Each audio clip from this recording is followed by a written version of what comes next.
नमस्ते फ्रेंड्स, मैं हूं Disha and welcome back to my channel join with Disha. तो मैं आज आप लोगों के लिए बहुत ही यूज़फुल से किचन की टिप्स एंड ट्रिक्स लेकर आई हूं, जिससे आपकी किचन की लाइफ में रोज़ यूज़ होने वाली है। तो सभी टिप्स एंड ट्रिक्स के लिए वीडियो एंड तक ज़रूर देखें। अगर वीडियो हेल्पफुल लगे तो अपने फ्रेंड्स और फैमिली के साथ शेयर ज़रूर करें। अगर चैनल पर नए हैं तो सब्सक्राइब कर लीजिए और बेल आइकन को प्रेस कर दीजिए। तो चलिए वीडियो को स्टार्ट करते हैं। तो सबसे पहले टिप नंबर 1 है कि हमें कांदा कोई ना कोई सब्ज़ी में लगता ही है, तो हमें उसको बार बार कट करना पड़ता है और कट करने से हमें आँख में आंसू भी आ जाते हैं। कोई ना हमें सलाद में भी डालना होता है या तो हम खाने के साथ उसे ऐसे भी लेते हैं, तो हमें उसको कट तो करना ही पड़ता है और आँख में आंसू भी बहुत आते हैं। तो इस टिप को फॉलो करके आप अपने कांदे को ईज़िली स्टोर कर सकते हैं। तो सबसे पहले आप अपने कांदे के छिलके को इस तरह से निकाल लीजिए और एक प्लेट में उसे इस तरह से बड़े बड़े टुकड़े कर कर रख दीजिए। और उसके बाद आपको क्या करना है कि आपको एक एयर टाइट कंटेनर लेना है, यानी कि एक बॉक्स लेना है जो कि थोड़ा सा एयर टाइट हो। तो उसमें आप अपने कांदे को इस तरह से रख के स्टोर कर सकते हो अपने फ्रिज में, यानी कि इसको आप आराम से 8-10 दिन के लिए चला सकते हो। ये देख सकते हैं कि मैंने इसको फ्रिज में रखा हुआ था, करीबन 1 हफ़्ता हो चुका है।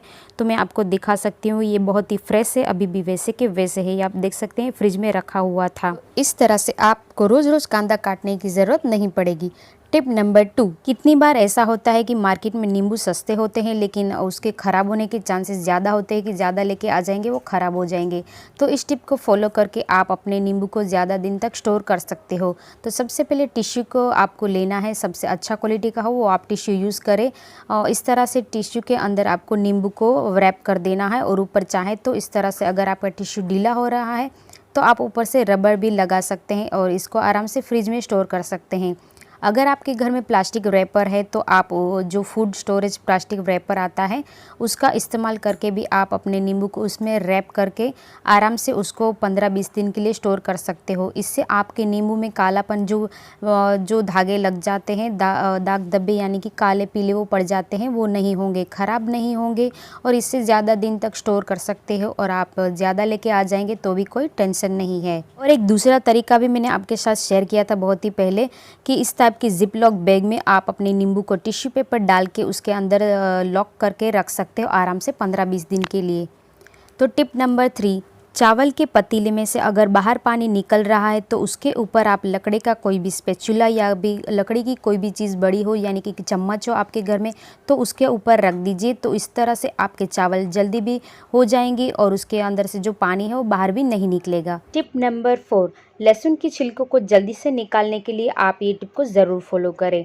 सबसे पहले उसकी कलियों को अलग अलग कर लीजिए और गैस के ऊपर तवे को गर्म करने के लिए रख दीजिए। हल्का सा गर्म हो जाए उसके बाद लहसुन की कलियों को इसके ऊपर डाल दीजिए। अब हमें इसको ज़्यादा नहीं पकाना है, यानी कि आपको इसको सिर्फ आधी मिनट के लिए इसके ऊपर इस तरह से चलाते रहना है। हल्का सा गर्म हो जाए उसके बाद इसको निकाल लीजिए और अपनी एक प्लेट में उसको बिछा दीजिए और जब थोड़ा सा गर्म हो तभी उसके छिलके निकाल दीजिए। आसानी से उसके छिलके इजीली निकल जाएंगे, यानी कि आप देख सकते हैं कि ये कितना इजीली वर्क कर रहा है।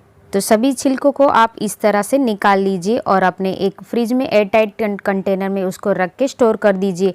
आप जब भी मार्केट से लहसुन लाए तो सभी को एक साथ ही उसको इस तरह से करके छील लीजिए। कोशिश करें कि एक ही बार में लहसुन छिल के रख दीजिए ताकि आपको जब भी चाहिए उसमें से निकाल के यूज़ कर सकते हैं। आपको बार बार उसको छीलना नहीं पड़ेगा और आपका टाइम भी सेव होगा। इस तरह से एयरटाइट कंटेनर में रख के आप अपने फ्रिज में रख देंगे तो आराम से 15-20 दिन के लिए आपके लहसुन एकदम फ्रेश के फ्रेश रहेंगे। टिप नंबर 5, अगर आपको भी मेरी तरह आदत है कि कोई भी चीज़ में ऊपर से नींबू डालना पड़ता है, यानी कि सलाद वगैरह कोई एक्स्ट्रा सब्जी में आप अगर ऊपर से एक्स्ट्रा नींबू डालना चाहते हो, यानी कि पोहा वगैरह खिचड़ी वगैरह में आप डालना चाहते हो तो आपको नींबू कट करके डालना होता है। लेकिन इस टिप को फॉलो करके आप अपना टाइम सेव कर सकते हो।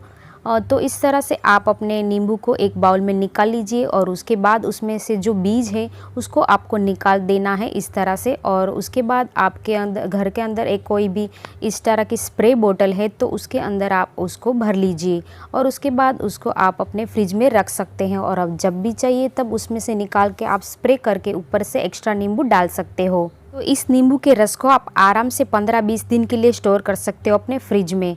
तो यहाँ पे मैं आपको दिखा रही हूँ, इस तरह से आप स्प्रे कर सकते हो किसी पोहा वगैरह के ऊपर। अगर आप सलाद वगैरह में डालते हो तो उसके ऊपर भी डाल सकते हो, आप कांदा वगैरह के ऊपर डाल सकते हो।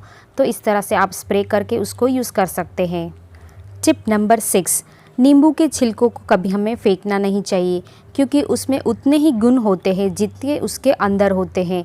तो नींबू के छिलकों को इस तरह से एक पतीले में डाल के उसके अंदर पानी डाल के हमें गैस के ऊपर चढ़ाने के लिए रख देना है। कम से कम उसे 15-20 मिनट के लिए उसके उबाल देना है, यानी कि उसके अंदर जो भी एक्स्ट्रा यानी कि बचा हुआ अगर नींबू का रस होगा वो निकल जाएगा, और छिलके के ऊपर यानी कि जो हमारा नींबू का ऊपर का पार्ट होता है उसमें जो भी गुण है वो सब पानी के अंदर आ जाएंगे।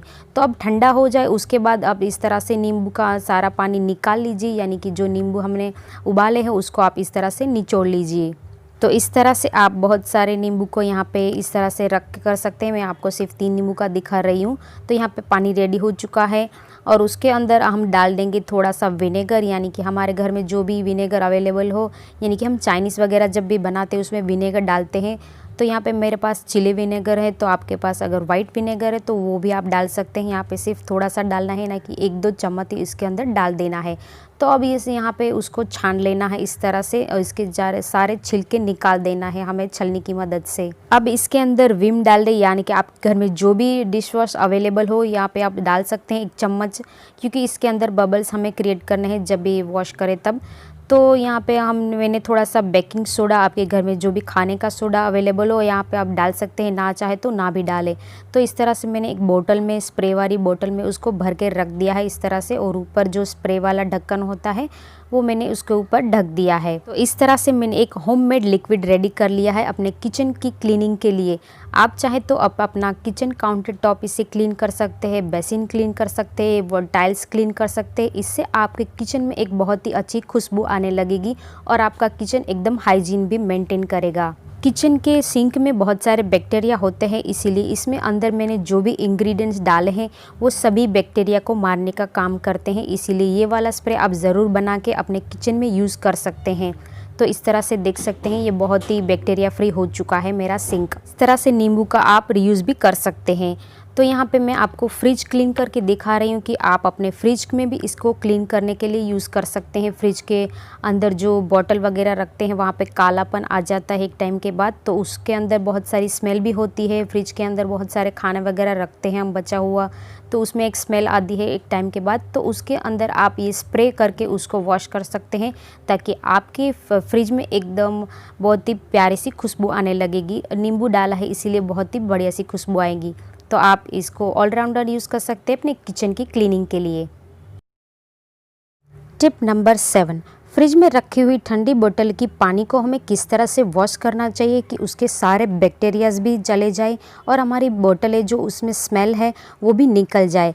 तो यहाँ पे मैंने जो स्प्रे बनाया था वही आप इसके अंदर भी यूज़ कर सकते हैं, जिससे आपकी बोतल एकदम स्मेल फ्री भी होगी और एकदम बैक्टीरिया फ्री भी हो जाएंगी। इन बोतलों को हमें टाइम टाइम पे क्लीन करते रहना चाहिए, क्योंकि इसके अंदर बहुत सारे बैक्टीरियाज होते हैं। ठंड की वजह से इसमें ज़्यादा बैक्टीरिया क्रिएट हो जाते हैं।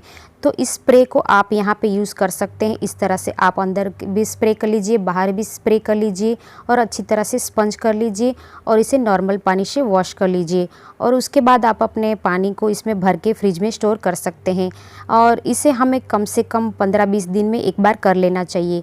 इस तरह से आप क्लीन करने से अब बैक्टीरिया फ्री भी हो जाएंगे अपनी बोतलें।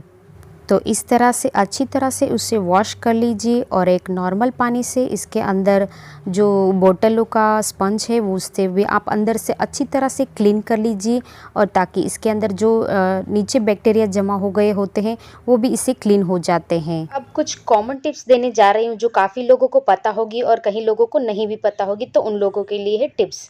टिप नंबर 8, सभी ड्राई फ्रूट्स को हमें कोशिश करनी चाहिए कि इस तरह से एक ग्लास के एयरटाइट कंटेनर में रख के उसे फ्रिज में स्टोर करना चाहिए, क्योंकि ग्लास के अंदर जल्दी से कोई कीड़े नहीं पड़ते और ना ही चीज़ें ख़राब होती हैं, स्पेशली ड्राई फ्रूट्स और मसाले वगैरह। इस तरह से आप अपने फ्रिज में उसको स्टोर कर सकते हैं आराम से। 4-6 महीने तक आपके ड्राई फ्रूट वैसे के वैसे फ्रेश रहेंगे। टिप नंबर 9, दूध के पतीले में दूध डालने से पहले थोड़ा सा पानी डालें और वो हल्का सा गर्म हो जाए, यानी कि बहुत ही थोड़ा सा डालना है, ज़्यादा नहीं, थोड़ा सा वो गर्म हो जाए। उसके बाद उसमें दूध डालें, यानी कि इस तरह से आप देख सकते हैं एक उबाल आ चुका है पानी में। और उसके बाद यहाँ पे मैं दूध डालूँ तो वो नीचे, यानी कि हम जब दूध ठंडा हो जाता है उसके बाद पतीले में नीचे दूध जम गया होता है, वो नहीं होगा इस टिप्स को फॉलो करके।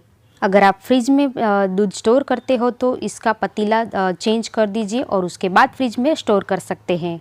टिप नंबर 10, क्या आपके साथ भी ऐसा होता है कि कुकर में ओवरफ्लो के पानी बाहर निकलता है? तो इस टिप को ज़रूर फॉलो करें। अगर आप उसमें दाल रखना चाहते हैं, खिचड़ी रखना चाहते हैं तो उसको सबसे पहले कम से कम 5-10 मिनट के लिए भिगो के रख दीजिए। अगर भिगोना भूल जाए तो ये टिप ज़रूर फॉलो करें। सबसे पहले कुकर को हमें गैस के ऊपर चढ़ा के इस तरह से सबसे पहले हमें उसमें पानी डाल देना है। दाल वगैरह नहीं डालनी है, बाद में डालना है। अगर ये दाल वगैरह के लिए करते हो तो ये बहुत ही यूज़फुल है। पानी डाल के उसमें कम से कम पानी में एक उबाल आ जाए उस तक हमें पानी को उबालना है और उसके बाद हमें दाल वगैरह उसमें डाल देनी है। कोशिश करें कि पानी वगैरह जो भी है उसके मेजरमेंट के हिसाब से हो, तो ओवरफ्लो कभी नहीं होगी। लेकिन कभी ये हो जाए तो ये टिप को आपको बहुत ही यूज़फुल होगी। सबसे पहले उसकी सीटी इसको निकाल दीजिए, यानी कि सीटी को हमें नहीं रखना है पहले। और यहाँ पे जो हवा वगैरह के लिए होल दिए जाते हैं उसके ऊपर थोड़ा सा हल्का ऑयल हमें लगा देना है उंगली से। और उसके बाद यहाँ पे हमें कुकर के अंदर भी हल्का सा ऑयल डालना है, यानी कि आधी चम्मच से भी थोड़ा सा हमें इसके अंदर ऑयल डाल देना है और उसको बंद कर देना है। कुकर की हमें सीटी नहीं लगानी है। सबसे पहले उसमें थोड़ा सा एक उबाल जैसा आ जाए उसके बाद हम उसकी सीटी लगा देंगे, तो इस तरह से आपका अंदर जो पानी ओवरफ्लो होता है वो नहीं होगा। तो आप देख सकते हैं मेरे अंदर ये जो कुकर है उसमें थोड़ा सा उबाल आ चुका है। और उसके बाद मैं यहाँ पे अपनी प्रेशर कुकर की सीटी को डाल दूँगी। तो अब अंदर का पानी ओवरफ्लो होके बाहर नहीं निकलेगा। तो इस टिप को आप फॉलो करके अपने डेली रूटीन में यूज़ कर सकते हैं। इससे आपका टाइम भी सेव होगा, क्योंकि अंदर का पानी बाहर निकलता है तो बहुत ही क्लीनिंग करनी पड़ती है। तो फ्रेंड्स, किचन की ये सभी टिप्स आपको यूज़फुल लगी हो तो कमेंट करके ज़रूर बताना। मैं कोशिश करूँगी आपके साथ और टिप्स एंड ट्रिक्स शेयर करने की। और इस वीडियो को अपने फ्रेंड्स और फैमिली के साथ ज़रूर शेयर करें। और अगर चैनल पे नए हैं तो सब्सक्राइब ज़रूर कर लेना। तो मिलते हैं एक नए वीडियो के साथ, तब तक के लिए take care and bye bye.